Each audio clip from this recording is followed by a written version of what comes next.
4 kunci rumah tangga bahagia ala Pendeta Yandi Manobe. Mari kita saksikan khotbah beliau berikut ini. Ada 4 hal yang menjadi bagian penting kalau sebuah rumah tangga bahagia. 1, rumah tangga yang bahagia itu kalau takut akan Tuhan. Sama-sama 1, 2, 3. Kalau takut akan Tuhan. Suami-suami yang takut akan Tuhan tidak pernah akan menampar istrinya sekalipun dia terlalu marah. Di sini ada suami biasa tampar istri? Atau saya balik pertanyaannya, ibu-ibu yang biasa ditampar suami boleh angkat tangan. Jangan coba-coba berani angkat tangan pulang kena pukul ulang, saya tidak tanggung jawab. Istri-istri yang takut Tuhan tidak akan pernah memaki suaminya sekalipun dia terlalu marah. Bahagia kan? Aman itu. 1, bahagia kalau apa? Takut akan Tuhan. Yang kedua, Ibu bapak terkasih dalam Tuhan, siapapun kita tentu merindukan, mendambakan rumah tangga yang berbahagia.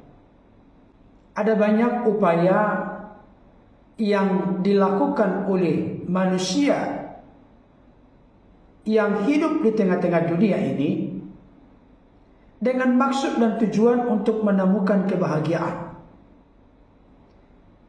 Tetapi kita sebagai orang-orang beriman, orang-orang percaya, hidup yang berbahagia itu khususnya dalam konteks rumah tangga atau keluarga kita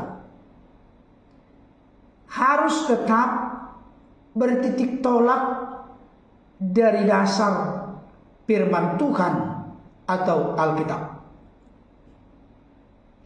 Dari apa yang disampaikan oleh hambanya Pendeta Yandi Manobe tadi, yang mana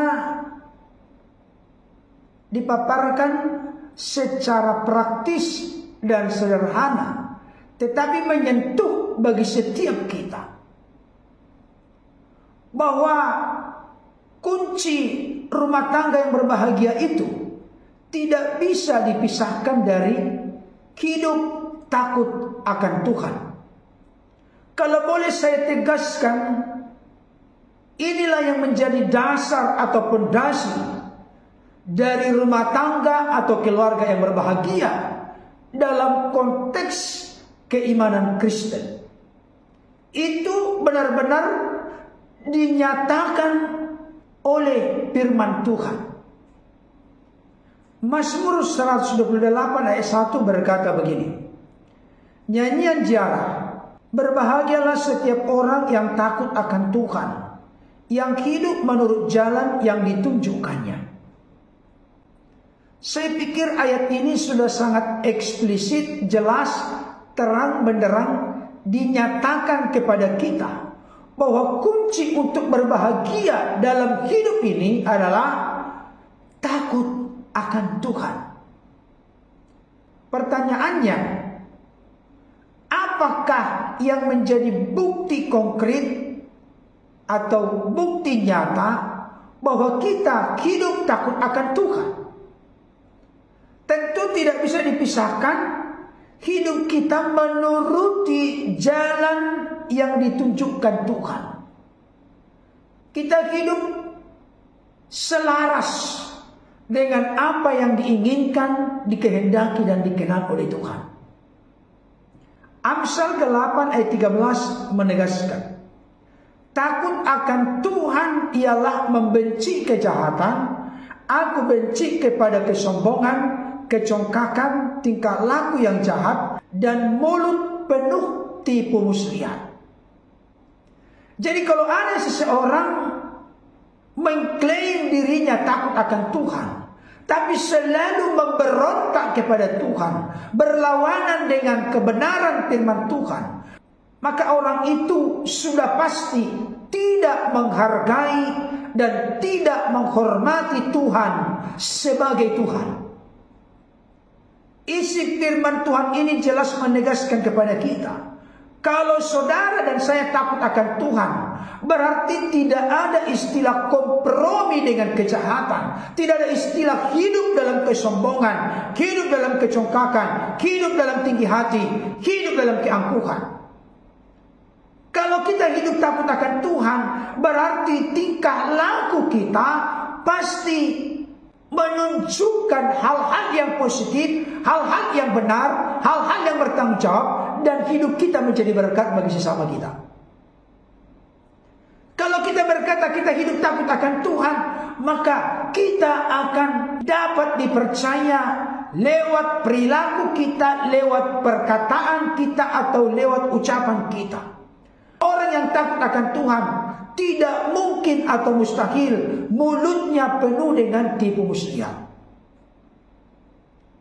Saudara dikasihi Tuhan, kitab pengkhotbah yang ditulis oleh salah seorang dari Raja Israel yang bernama Salomo, dari pasal 1 sampai pasal 11, kita bisa melihat Bapak Ibu Saudara bahwa hidup ini adalah kesia-siaan seperti usaha menjaring angin. Tetapi apa yang disimpulkan oleh Raja Israel yang ketiga ini di dalam kitab pengkhotbah sangat eksplisit ditegaskan. Akhir kata dari segala yang dikatakan, takutlah akan Tuhan. Inilah intisari, inilah inti pokok, substansi dari kehidupan keimanan kita. Kalau saudara dan saya sudah hidup takut akan Tuhan, maka yang lainnya akan berdiri tegak, akan lurus. Seorang suami yang takut akan Tuhan tidak akan mungkin berperilaku kasar kepada pasangannya, kepada istrinya, kepada anak-anaknya. Orang yang takut akan Tuhan, hati dan pikirannya, hidupnya pasti dikontrol, dikendalikan oleh kasih. Sebagai suami, terlebih khusus dalam konteks relasi kepada istri, harus sungguh-sungguh kita jaga. Karena apa? Firman Tuhan berkata begini, 1 Petrus 3 ayat 7. Demikian juga kamu hai suami-suami, hiduplah bijaksana dengan istrimu sebagai kaum yang lebih lemah. Hormatilah mereka sebagai teman pewaris dari kasih karunia, yaitu kehidupan, supaya doamu jangan terhalang. Jadi kalau ada seorang suami berperilaku kasar kepada istrinya atau kepada pasangannya, tidak menghargainya, tidak hidup bijaksana dengannya, maka itu menjadi akar persoalan serius yang menghalangi seruan kita, doa kita, permohonan kita kepada Tuhan. Oleh karena itu, hidup takut akan Tuhan tidak bisa dipungkiri menjadi salah satu syarat utama untuk membangun rumah tangga yang bahagia. Demikian juga dengan istri kepada suami. Istri mendemonstrasikan, menyatakan kasih yang tulus dan sungguh-sungguh kepada suaminya. Itu sebabnya apa yang disampaikan oleh Rasul Paulus kepada jemaat Efesus. Hai suami-suami, kasihilah istrimu sama seperti Kristus mengasihi jemaat. Hai istri-istri, tunduklah kepada suamimu sama seperti jemaat tunduk kepada Kristus. Tidak ada yang lebih rendah antara satu dengan yang lain.